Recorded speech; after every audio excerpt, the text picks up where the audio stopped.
Yehorivka, a province in the Lower Caucasus, is an area ruled by active insurgents who are sick of Russia's meddling in local politics. As of late 2017, the Yehorivkans have been forced to defend their mostly sovereign lands for over a decade with a local militia that has been expanded considerably over time. This meant most of Yehorivka's economy is geared towards fighting as an insurgent movement, an amazing feat for a rather poor province. As Russia's relentless attempt at controlling the area increased, so did the size of the Yehorivkan militia. At the start of 2018, after a short ceasefire, Russian intelligence pointed to a large massing of militia forces in the area south of Novo, suggesting the ceasefire is about to end. Only a few weeks prior did the Russian High Command move an experienced portion of troops to a different area in the troubled Caucasus, meaning the local forces consisted of raw, conscripted troops. Many were highly untrained. Russian troops were quickly mustered and put on high alert for 48 hours with no expectation of reinforcements. It wasn't long before Russian intelligence, along with confirmation from loyal Novonian residents, learnt that the insurgents' assault had begun, with the main attack vector pointing straight at Russia's main base in the province. Everything pointed to a total humiliating defeat in the Yehorivkan province. The first order of the day was to move quickly to secure Petrovka to protect the western flank of village. This was to be done by a squad. The rest of the squads were to move into village to set up a fob and prepare it for a springboard into Stepny. Once Stepny was secured, the second order of the day was to move in and take Novo and push the remaining insurgents back to the airfield. The Russian commanders were in agreement that the airfield was the source of the insurgents' attack and must be eliminated. Even given the situation, the commanders had assured themselves that their enemy was not a major threat and thus could be eliminated by the ragtag forces they had. Friday at dusk, the alarm at the Russian base sounded off with a depressed wail. It was time to fight the real enemy, if they would show up. They're only a militia. What harm could they do to the Russian military? The soldiers jumped in their allocated trucks and headed for their objectives. There were some nervous conscripts accompanied by squad leaders with no real experience of the enemy or surrounding area. Another thing that didn't help was the mass desertion of the conscripts just minutes before the trucks left. All was well initially. The first objectives were taken. A call from a nervous conscript revealed that the enemy mobile units had also brought a significant amount of infantry to village. The insurgents were not fucking around. This surprised the local SLs and forced them to haphazardly place the fob in a non-ideal position, split in half by both sides of the town. The initial attack came from the west, bringing a quick skirmish with some light casualties. Surely that must be it. Soon the casualties started to mount and became concerning when an Allied light armoured vehicle was taken out. It was not a skirmish, this was the real deal.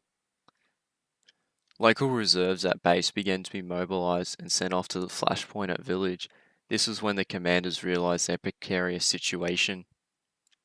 The fighting only continued to intensify, meaning the militia forces had brought up more men into the fray, accompanied by their armoured vehicles. As the Russian reserves poured into village, they were being harassed by an enemy scout vehicle from the east.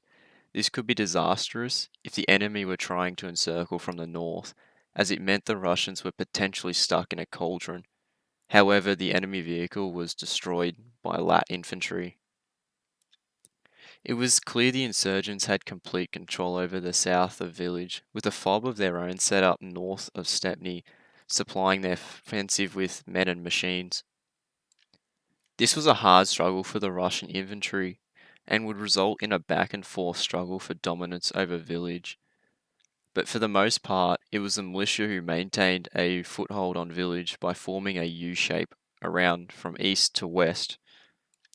This allowed the militia a higher frontline area of enfilading fire, allowing for greater control over their targets and also to squeeze the Russian forces into a shit fight. After 10 minutes of continuous fighting, the militia forces stopped assaulting village and began to prepare for a second attack. This gave the Russian forces a perceived relief that they were in fact control of village. There was still sporadic fire in the west, but it was limited. Just a minute after capping village, the militia stepped up their pressure once again, which proved to be detrimental to the remaining Russian forces who were still clinging to the northwest corner. With these turn of events, a proactive squad moved to Petrovka and prepared a new fob in a last-ditch move to push back the militia. The remaining spent squads were now pushed to the outer rim of village, albeit still pressuring village, forcing the militia to mount a defence and give the new fob time to be constructed.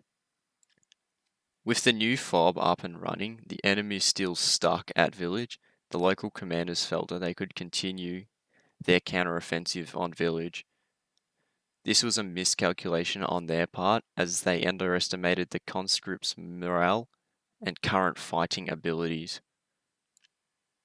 The counter-assault was a standard assault from the west, which consisted of squads flanking the western main road into village. The north side was protected by a large forest, while the southwest was mostly open land.